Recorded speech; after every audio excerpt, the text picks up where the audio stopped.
राक्षसों ने दुनिया में घुसपैठ कर ली, जिससे यह निराशा में डूब गई। लोगों ने अपने घर को बचाने के लिए आखिरी सांस तक लड़ाई लड़ी।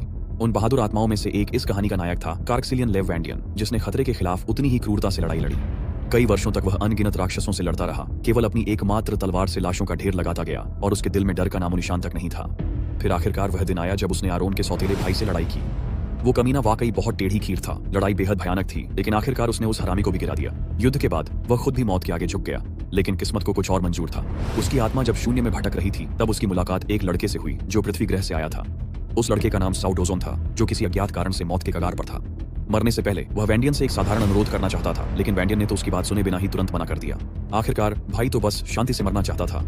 वह सारी बकवास से तंग आ चुका था। उसने अपने देश को राक्षसों के हाथों खो दिया, अपने प्रियजनों को खो दिया और आखिरकार कुत्ते जैसी मौत मारा गया। जहां यह लड़का साउड ओजोन खुद भी जीना नहीं चाहता था, वह चाहता था कि उसके परिवार को अच्छी जिंदगी मिले। खैर, ऐसा लगता है कि वैंडियन आखिरकार इस लड़के की बात सुनने तैयार है। लड़का ऐसे चमक उठता है जैसे कोई बच्चा मिठाई की दुकान में हो और हिम्मत जुटाकर कहता है कि वह चाहता है उसका परिवार शांति से रहे। हमारा हीरो खुशी खुशी इस लड़के के परिवार की रक्षा करने का जिम्मा ले लेता है और खुद को धरती पर पाता है। उस किशोर लड़के डोजोन के शरीर में समाये हुए हमारा हीरो एक मिशन पर है, नाइमसन गेट में घुसपैठ करने का, जिसे सी रैंक दिया गया है। सिर्फ पंजीकृत हीरोज को अंदर जाने की अनुमति है, इसलिए स्वचालित मशीन बार बार उससे आईडी कार्ड स्कैन करने को कहती रहती है। हमारे हीरो के पास नहीं है। वह सीधे पहरेदार अनधिकृत इमारत को तोड़ते गेट में घुस जाता है, जिससे सुरक्षा अलार्म बज उठता है और घुसपैठ की चेतावनी लगती है।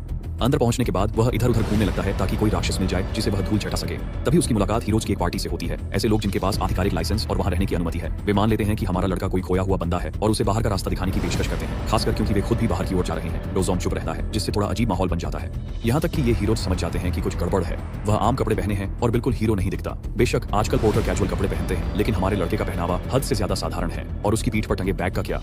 उनकी नजर में शायद वह कोई अनाड़ी पोर्टर है जिसे उसकी असली पार्टी ने छोड़ दिया है। फिर भी वे पूरी तरह से यकीन नहीं कर पा रहे हैं। आखिरकार डोजोन बोलता है, यह मानते हुए कि वे लोग क्यों इतने शक में हैं, लेकिन वह साफ कर देता है कि वह यहाँ खुद आया है, किसी हीरो की पार्टी के साथ नहीं। ये सुनकर हीरोज में से एक गहरी सांस लेता है और हमारे लड़के की मौजूदगी का कारण समझ जाता है। उसने कई बार देखा है कि लोग चमकदार टीवी विज्ञापन देखकर हीरो बनने और राक्षसों का शिकार करने के लिए जबरदस्त जोश में आ जाते हैं, लेकिन यह अचानक आया जोश किसी को भी जल्दी मौत के मुंह में ले जा सकता है अगर वे बिना कानूनी प्रक्रिया के लापरवाही से गेट्स में घुस जाएं।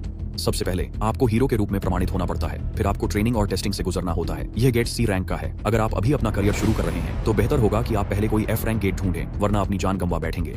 इस बंधे की बकबक और बिना मांगे सलाहें सुनने के बाद डोजोन साफ कर देता है कि उसे इन सब की कोई जरूरत नहीं है। स्वाभाविक है, हीरोज की टीम इस लड़के के इतने ठंडे जवाब से हैरान रह जाती है।